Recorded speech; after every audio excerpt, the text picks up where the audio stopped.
All right. Would someone like to start with a prayer? I can. Thanks. Yep.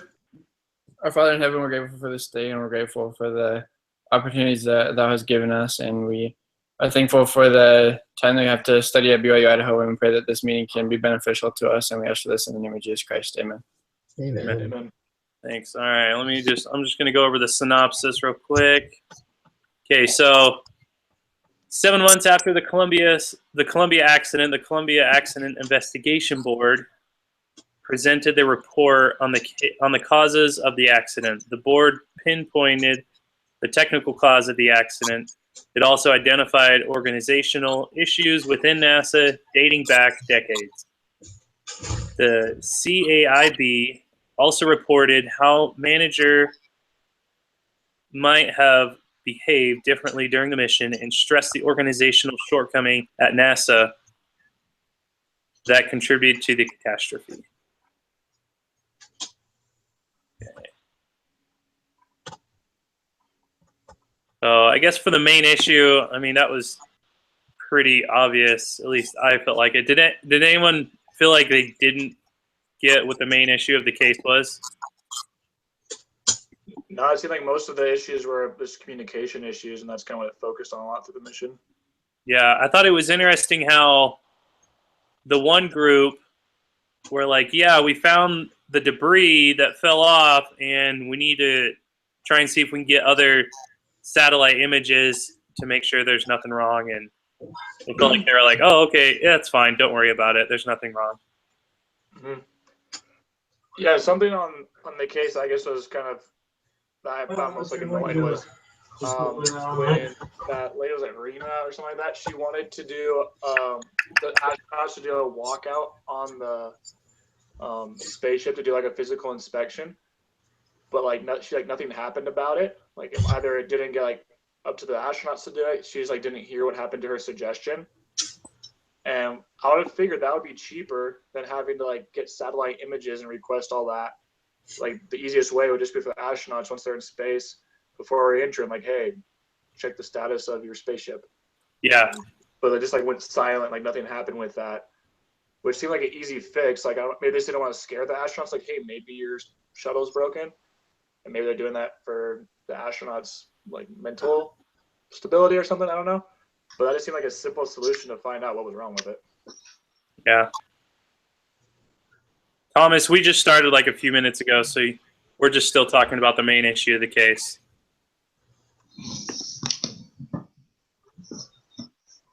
One second. Can y'all hear me? Is it working? Yep, you're good. Sorry, I got stuck in the middle of a midterm. I didn't know it was going to go long. Fine. Does anyone feel like there were anything else that they could have done to prevent the way that the issues came about or anything like that? Well, so much of it is the mentality of like NASA. They talked about how they've been having this problem for, I can't remember the exact number, but like, I think it was like 60 launches or something. They were like, yeah, the foam always falls off. Like, that's just what happens. And that's the way things are, and we're not going to change it. And that's, I mean, you can see that kind of all throughout, like the case. Like every time someone tried to talk about it, the upper level guys were like, well, this has never been a problem before, so it's not going to be now. Like, why would it all of a sudden be a serious issue? And so much of it, yeah, just comes down to like, I don't know, I like their motives kind of, but also like just the way they view the safety of their astronauts and like what they can do about it. Yeah, it seems like they just felt like the foam is what we use. It falls off. It's not going to create any problems, whatever. And it seems like they're just kind of being ignorant about the issue. Yeah. Something I think is ironic about it is that, like, with them being like scientists and astronauts, that you'd figure they'd have like a kind of like a Six Sigma kind of thing where like they're striving for perfection. I would assume in kind of like a scientific realm like that. And it seems like the foam is far from that. It's definitely causing issues. And from a financial standpoint, with that foam, they calculate that's going to hit and break part of the tiles on it. It said, And so that's just like every time, if you're reusing the same ship and stuff, that's financially going to be a burden always doing that. So you'd think they would like narrow down those errors to be as minimal as possible instead of trying to be like, oh, it can handle more, I guess. Them. Go out downstairs. Sorry, guys. Yeah, whenever you got the smartest people that are working there, you would think everything would be almost perfect no matter what. But everyone has issues.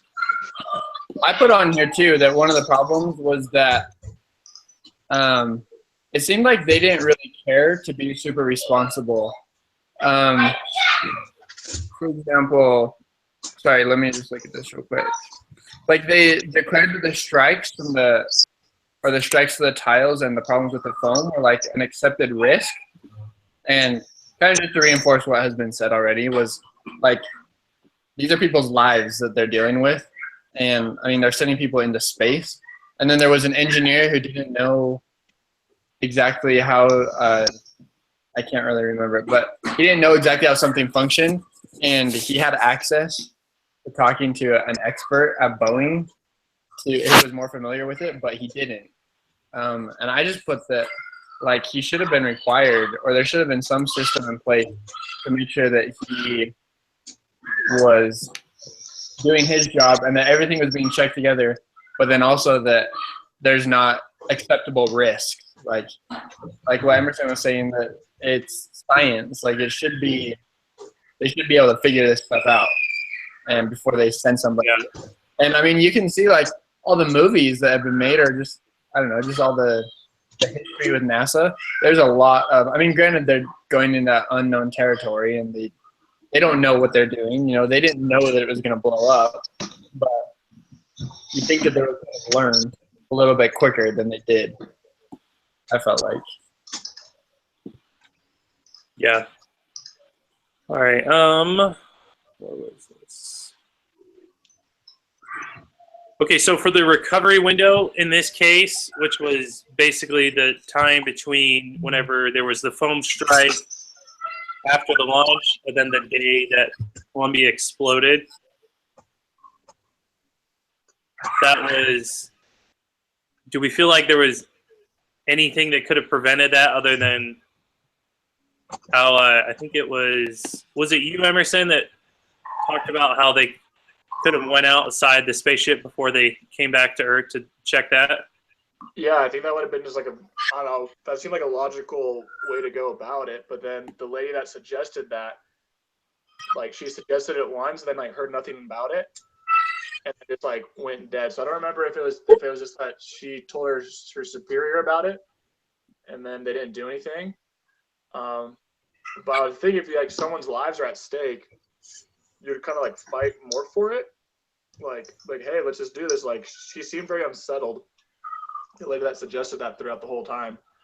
So you would think that, I mean, you would have thought it, or maybe the cases didn't show how much of that opinion she had that they should do that. So I just think that like it showed the culture of NASA, how they were afraid to talk to their senior, the seniority within NASA, and so it wasn't really good communication from the bottom up. It kind of was that cocky mentality at NASA. Yeah. And then when does everyone feel that the problems with Columbia actually began? Before the flight, before they took off. Yep. I don't know. Yeah, I mean, I honestly, we kind of learned a little bit about the history of NASA in this case study, and it's you can tell that the mentality has shifted from, you know, exploration and I don't know, it used to be patriotic and people used to look up to astronauts. And then, you know, they had their incidents and explosions and people died, and all of a sudden the focus shifted from, you know, exploration and pushing the bounds to, well, let's just make sure that we don't get any more bad press because we're losing money from the government. We got to make sure that like no one knows if something bad happens, because if they do, they'll take more of our money away.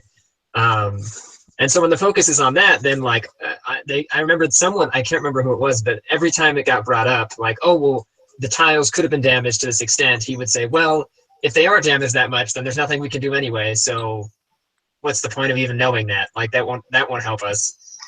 Case study we learned about like an example. I can't remember the specific flight, but they had an oxygen issue.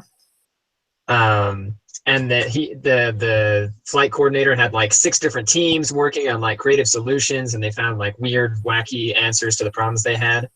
And so, I mean, yeah, the problems with the flight started well before the flight took off. It was the mentality of the people before it even started that caused the issues.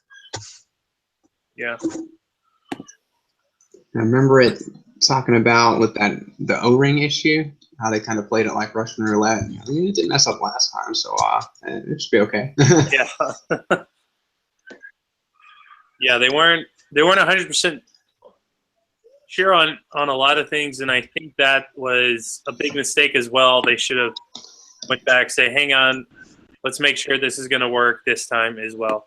I mean, I'm sure the astronauts didn't know anything that was going on if prior to them getting in the Columbia Space Shuttle and then taking off. Because, I mean, if I was getting into the spaceship and knew that some of these things are going on, I would be like, okay, forget this. Well, and how much communication did the astronauts even receive during this like massive investigation that they were conducting in the last few days? It doesn't really tell us, does it? Yeah. If they ever contacted the astronauts and said, hey, there might be a critical issue with your spacecraft, like watch out. Yeah, I don't remember anything. Well, yeah, even I think like when it re-enters, it talks about how like the tiles are like reaching up to 2,500 degrees Fahrenheit on entry, and then all of a sudden, like they're expecting it to be that hot, but then all of a sudden it like blew, like right then is when they lost like communication.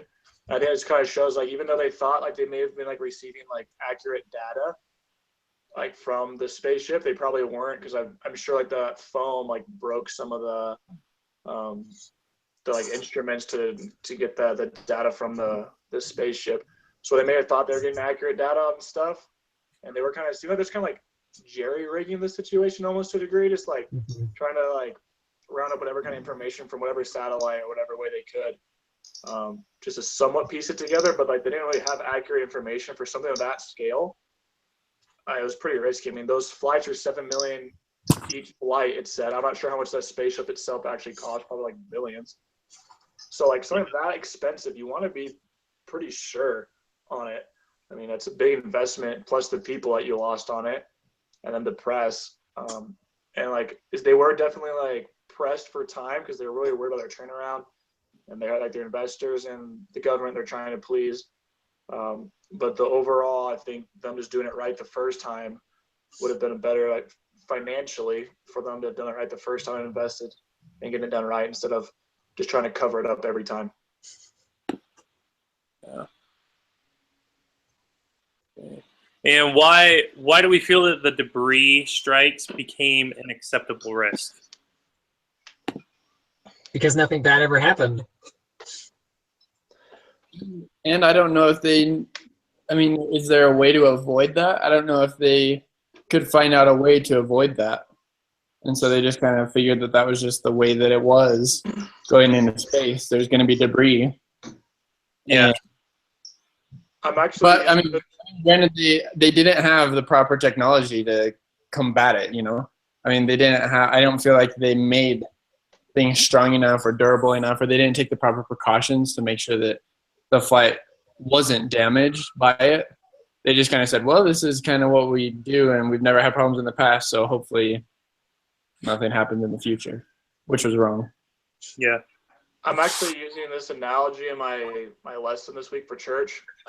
So like I'm teaching a commandment, so I tied it in perfect. So like if you break a commandment once, like it doesn't seem bad, so you might keep going again. It's like, oh, the first time I did this, like I didn't affect me or something like that. And so like you keep doing it, and then you think that's acceptable because you're not seeing any consequences immediately from it. But then once like it catches up to you, and like you get caught in your sins or whatever, that's when like your whole world like metaphorically blows up. So kind of looks like NASA got caught kind of in that, or like oh well, it didn't blow this time, but the O-rings didn't, like they're not as tight or whatever, they're not functioning the way they're supposed to. we could keep launching it because it didn't break last time. You just kind of push it to the limit until it's gonna eventually. Oh, man down. Oh, dude, we just. Oh, there we go. Phone call. That's the cliffhanger. But yeah, so I think it just like it just kept building up until it blew, and just because you got away with it once doesn't mean you get with it again, I guess. Yeah. Let's see. What do we feel like the root of the situation was with the Columbia mission? Do you feel like it was with the foam debris or something else, or just the way everyone handled it? A major part of it that we haven't really touched on too much is just the organization. The people who could have figured out the problem and maybe solved it were kind of ignored. So it talks about the engineers, how they were told not to contact people directly. And so they had to take these back channels, and it just ends up wasting time. And so I think that's part of that's one of the major issues as well. And I think we heard they tried to get NSA satellites or something, and then it got turned down because they filled out the paperwork wrong, and so they had to they never ended up getting them, or they got them way too late. And so yeah, just the human error, the organization problems, the communication issues are pretty obvious throughout this case. Yeah.